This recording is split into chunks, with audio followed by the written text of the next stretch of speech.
بسم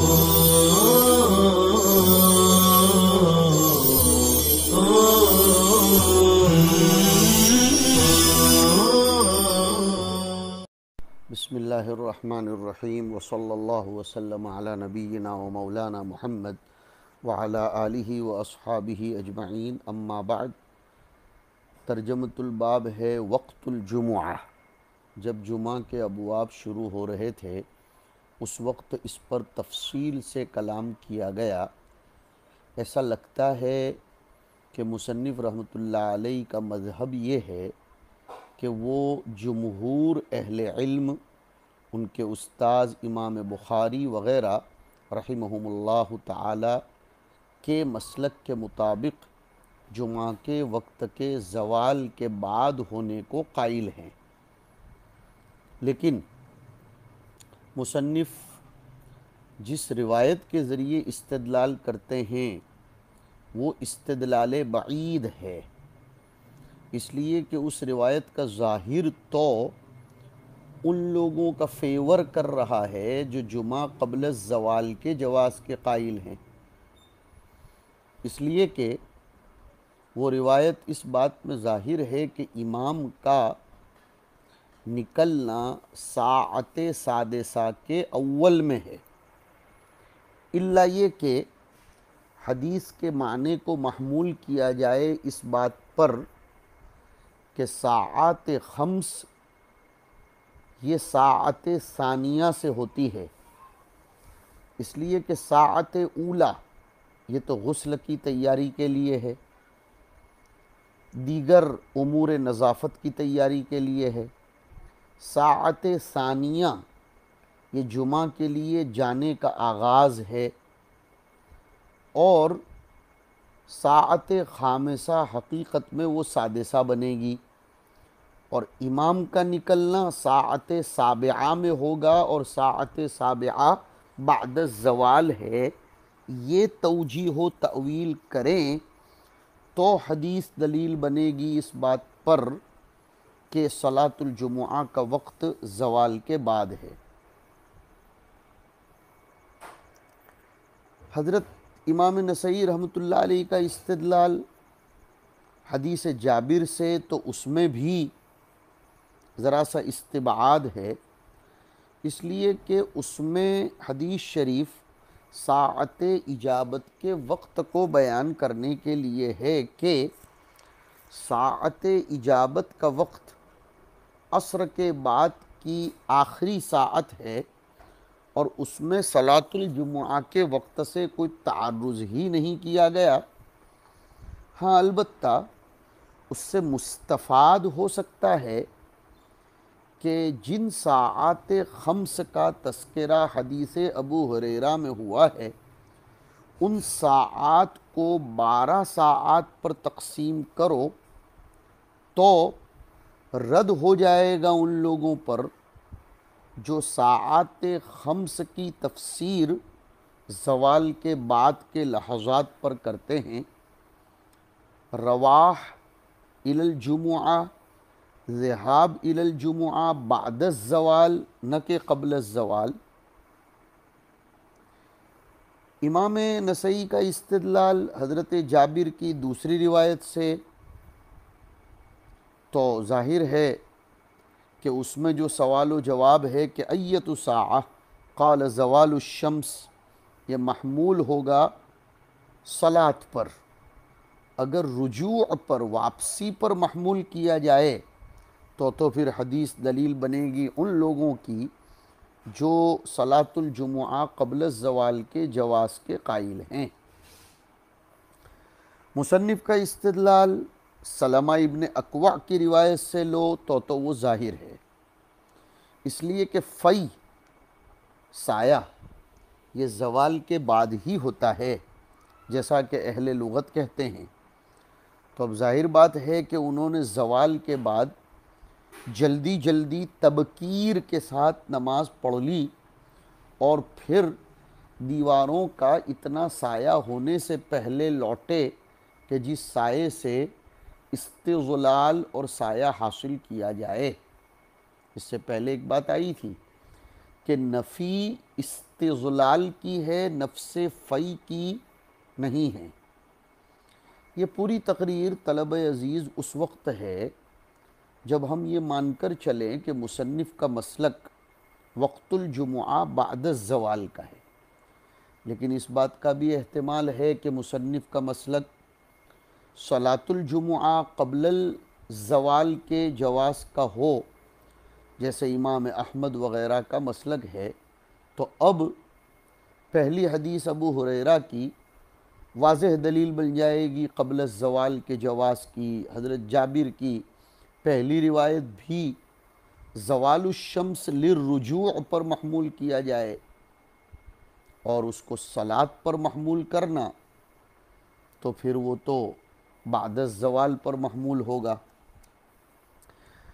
دیکھیے، اخبرنا قتیبۃ عن مالک، پہلی روایت، عن ابی ہریرہ رضی اللہ عنہ ان رسول اللہ صلی اللہ علیہ وسلم قال من اغتسل یوم الجمعۃ غسل الجنابہ، اہتمام کی طرف اشارہ ہے کہ بہت اہتمام سے اس نے غسل کیا، ثم راح، پھر چلا، فکأنما قرب بدنة ومن راح في الساعة الثانية فكأنما قرب بقرة ومن راح في الساعة الثالثة فكأنما قرب كبشا ومن راح في الساعة الرابعة فكأنما قرب دجاجة ومن راح في الساعة الخامسة فكأنما قرب بيضة فإذا خرج الإمام حضرت الملائكة يستمعون الذکر۔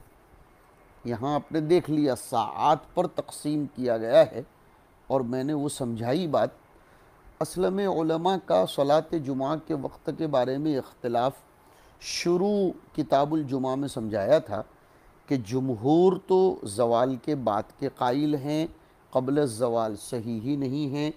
امام احمد اور سلف کی ایک جماعت قبل الزوال کے جواز کے قائل ہیں۔ امام بخاری رضی اللہ تعالیٰ عنہ روایت لائے ہیں، ترجمۃ الباب قائم کیا، باب وقت الجمعۃ اذا زالت الشمس، اور یہی بات مروی ہے حضرت عمر، علی، نعمان ابن بشیر، عمرو ابن حریث، اکثر فقہائے کرام کا قول یہی ہے، حسن بصری، نخعی، ابو حنیفہ، مالک، شافعی علیہم الرحمہ۔ تو اکثر علماء یہی فرماتے ہیں۔ جہاں تک امام احمد رحمۃ اللہ علیہ کی دلیل ہے، میں سمجھا چکا ہوں، استحضار ہونا چاہیے کہ کننا نبکر بالجمعۃ ونقیل بعد الجمعۃ، اس سے استدلال کرتے ہیں کہ اقامت الجمعہ قبل الزوال جائز ہے، اس لیے کہ تبکیر اور قائلہ تو زوال کے بعد ہوتا ہے، اور یہ بات طے شدہ ہے۔ حضرت عمر کے دور میں وہ لوگ جمعہ کی نماز پڑھتے تھے جماعت کے ساتھ، پھر لوٹتے تھے اور قیلولہ کرتے تھے۔ اس سے وہ استدلال کرتے ہیں کہ وقت الضحیٰ ابھی باقی رہتا ہے، لیکن میں نے وہاں بتایا تھا کہ جو چیز جس چیز کی جگہ لے تو اس پر بھی اس کا اطلاق ہوتا ہے۔ جیسے سحور کو غدا کہا گیا ہے اس لیے کہ وہ غدا کے قائم مقام ہوتی ہے، اگرچہ وہ غدا کے وقت پر نہیں لیا جاتا۔ وہ تقریر شروع کی یاد کیجئے گا۔ دوسری روایت ہے عمرو ابن سواد ابن الاسود ابن عمرو کی، حضرت جابر ابن عبداللہ انصاری رضی اللہ تعالیٰ عنہ کے حوالے سے، عن رسول اللہ صلی اللہ علیہ وسلم قال یوم الجمعۃ 12 ساعة لا یوجد فیہا عبد مسلم یسأل اللہ شیئا الا آتاہ ایاہ فالتمسوها آخر ساعة بعد العصر۔ اس کو 12 ساعات پر تقسیم کیا گیا ہے۔ شروع سبق میں نے یہ بات آپ حضرات کے سامنے ذکر کر دی کہ کس طریقے سے معاملہ ہوگا۔ اہل میقات کی 2 اصطلاحیں ہیں ساعات کے باب میں، خوب دھیان سے سنو۔ ساعات زمانیہ، اس میں کی ہر ساعت زمانیہ اس میں کی ہر ساعت 15 درجے ہوتی ہیں، اور ساعات آفاقیہ اس کی مقدار مواسم کے اعتبار سے بدلتی ہے۔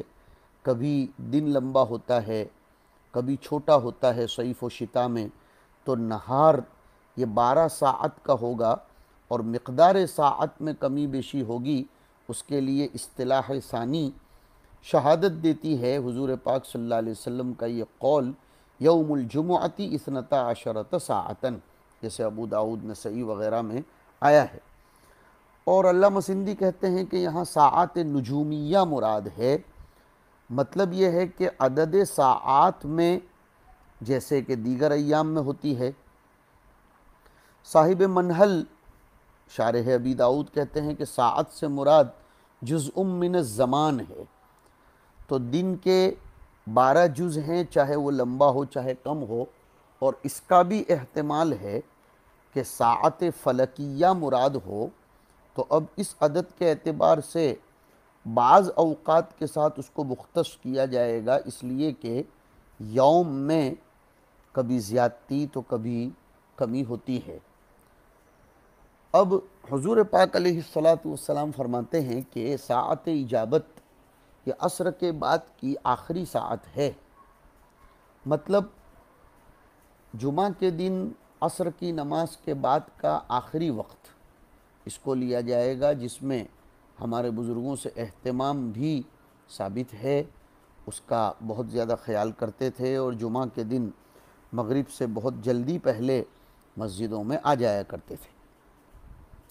دوسری روایت اس کے بعد کی ہے ہارون ابن عبداللہ کے حوالے سے، عن جابر ابن عبداللہ قال كنا نصلي مع رسول الله صلی اللہ علیہ وسلم الجمعة ثم نرجع فنریح نواضحنا قلت ایت ساعت قال زوال الشمس، ہم حضور کے ساتھ جمعہ پڑھ کے واپس لوٹتے تھے اور ہماری اونٹنیوں کو آرام پہنچاتے تھے، کون سا وقت ہے؟ فرمایا کہ زوال الشمس کا وقت تھا۔ نریح راحت الابل راح یروح رائحۃ، جب وہ چراگاہ سے واپس لوٹتی ہوں۔ نریحو کا معنی نریحوہا من العمل والتعب السقی، یعنی ہم اس کو اس سے فارغ کر دیتے تھے، تو رواح رعی کے لیے استعمال کیا گیا ہے۔ زوال الشمس، زوال شمس کے وقت، بہرحال جمعہ جلدی پڑھنا یہ تو سب قائل ہیں اس کے، لیکن یہاں بحث چل رہی ہے قبل الزوال اور بعد الزوال کی۔ اس کے بعد کی روایت شعیب ابن یوسف کے حوالے سے وہ جا رہی ہے سلمہ ابن اکوع تک، قال كنا نصلي مع رسول اللہ صلی اللہ علیہ وسلم الجمعة ثم نرجع وليس للحيطان فيء يستظل به۔ اس کے بعد کا ایک ترجمۃ الباب ہے باب الاذان للجمعہ۔ اخبرنا محمد بن سلمہ، اس کی سند میں سائب ابن یزید آئے ہیں الکندی، یہ باپ بیٹے دونوں صحابی ہیں، مدینہ منورہ میں سن 91 میں انتقال ہوا، اور ہماری نسائی میں ان کی 15 روایتیں ہیں۔ اس سند کا ایک لطیفہ یہ ہے کہ یہ مسلسل بالمصریین ہیں، مصر کے سب روات ہیں یونس تک، باقی دونوں مدنی ہیں۔ اور ایک لطیفہ یہ ہے کہ سائب ابن یزید کی یہ پہلی روایت ہے ہمارے یہاں، ویسے ان کی 15 روایتیں اس کتاب میں ہیں، لیکن یہ پہلی مرتبہ آئی ہے، یہ بھی ایک لطیفہ بنے گا۔ اخبرنی سائب بن یزید ان الاذان، یہاں اذان روایت شروع ہونے سے پہلے ہی سمجھ لو کہ اقامت پر بھی اذان کا اطلاق ہوتا ہے۔ ان الاذان كان اول حين يجلس الامام على المنبر يوم الجمعة في عهد رسول اللہ صلی اللہ علیہ وسلم و ابی بکر و عمر، حضور ابو بکر و عمر کے زمانے میں اذان اول جمعہ کے دن اس وقت ہوتی تھی جب امام منبر پر بیٹھ جاتا تھا۔ فلما كان في خلافت عثمان وكثر الناس، جب عثمان کا دور آیا اور حلقہ بگوش اسلام لوگ بہت زیادہ ہو گئے، عرب و عجم میں اسلام پہنچا، تو امر عثمان یوم الجمعۃ بالاذان الثالث، حضرت عثمان نے اذان ثالث کا حکم دیا، فاذن به علی الزوراء، اور وہ اذان ثالث زوراء پر دی جاتی تھی، فثبت الامر علی ذلك، اور اس پر اجماع ثابت ہو گیا۔ زوراء مدینہ منورہ میں ایک بازار کا نام ہے۔ تین اذانوں کا لفظ سن کر گھبرانا نہیں چاہیے، میں نے شروع میں کہا کہ اقامت کو بھی اذان ہی کہا جاتا ہے تغلیباً۔ مطلب یہ ہے کہ حضور کے زمانے میں چونکہ صحابہ تھے، تعداد اتنی زیادہ نہیں تھی، اور وہ مسجد میں وقت سے پہلے ہی آ کر تشریف فرما ہو جاتے تھے، تو الگ سے اذان دینے کی ضرورت نہیں پڑتی تھی۔ ممبر پر امام کے تشریف فرما ہوتے ہی اذان ہوتی تھی، وہی ایک اذان ہوتی تھی، اور دوسری اقامت۔ اس اعتبار سے یہ دو اذانیں ہوئیں۔ حضرت عثمان کے دور میں لوگ زیادہ ہو گئے اور تعداد بڑھ گئی، تو لوگوں کو خبر دینے کے لیے اذان ثالث جو ترتیب میں ہے اذان اول، اس لیے کہ ابن خزیمہ میں آیا فَأَمَرَ عثمان بِالْأَذَانِ الْأَوَّلِ، تو مزید ہونے کے اعتبار سے یہ ثالث ہے، لیکن ترتیب کے اعتبار سے وہ اول ہے، یا یوں کہیے ثالث فی المشروعیت اور اول فی الفعل۔ اب کوئی اعتراض نہیں ہونا چاہیے، وہ مقام زوراء پر دی جانے لگی۔ فثبت الامر علی ذلک، لوگوں کا اس پر اجماع ہو گیا۔ حضرت عثمان رضی اللہ تعالیٰ عنہ نے یہ بات دیکھ کر جو رائج کیا، اس پر کسی نے نکیر نہیں فرمائی۔ مطلب لوگوں نے حضرت عثمان کا یہ فعل تمام بلاد میں قبول کیا، اس لیے کہ وہ مطاع الامر خلیفہ تھے۔ بعض حضرات جیسے علامہ فاکہانی وغیرہ اس کے قائل ہیں کہ اول من احدث الاذان الاول بمکہ الحجاج وبالبصرة زیاد وبلغنی ان اہل المغرب الادنى الان لا تأذین عندهم سوا مرہ، یہ علامہ فاکہانی کہتے ہیں۔ اور مصنف ابن ابی شیبہ میں حضرت ابن عمر سے آیا الاذان الاول یوم الجمعۃ بدعۃ، ہو سکتا ہے کہ انہوں نے برسبیل انکار کہا ہو، اور ہو سکتا ہے کہ وہ یہ مراد لیتے ہوں کہ بدعۃ یعنی حضور کے زمانے میں نہیں تھا، اور ہر وہ چیز جو حضور کے زمانے میں نہ ہو اس کو بدعت لغوی اعتبار سے کہتے ہیں۔ یہ الگ بات ہے کہ بعض بدعات حسن ہوتی ہیں اور بعض غیر حسن۔ بس اتنی بات واضح ہے کہ حضرت عثمان نے جمعہ کے وقت کے دخول کی خبر دینے کے لیے اس اذان کا احداث کیا، قیاس کرتے ہوئے باقی نمازوں پر، تو جمعہ کو بھی اس کے ساتھ ملا لیا، اور جمعہ کی خصوصیت کو اس طرح باقی رکھا کہ خطیب کے سامنے بھی اذان دی جائے۔ اس سے سمجھ میں آتا ہے کہ لوگوں کی ضرورتوں کا خیال کرتے ہوئے بعض احکام کو مشروع کیا جا سکتا ہے، بشرطے کہ شریعت کے اصول کے متصادم نہ ہو۔ بہرحال آپ کو اتنا ذہن میں رکھنا چاہیے کہ حضرت عثمان رضی اللہ تعالیٰ عنہ کے دور میں اس تیسری اذان کی جو پہلے نمبر پر دی جاتی ہے مشروعیت عمل میں آئی ہے، اور اس پر علماء کا اجماع ہو گیا ہے۔ یہ تو ہو گیا اذان للجمعہ کا روایت کے اعتبار سے مطلب۔ ابھی اور ایک روایت ہے محمد ابن یحییٰ ابن عبداللہ کی، ان السائب ابن یزید اخبرہ قال انما امر بالتأذین الثالث عثمان حین کثر اہل المدینہ ولم یکن لرسول اللہ صلی اللہ علیہ وسلم غیر مؤذن واحد، اور ایک نسخے میں ہے غیر اذان واحد، جو خطیب کے سامنے دی جاتی ہے اقامت کو شامل نہ کی جائے۔ وکان التأذین یوم الجمعۃ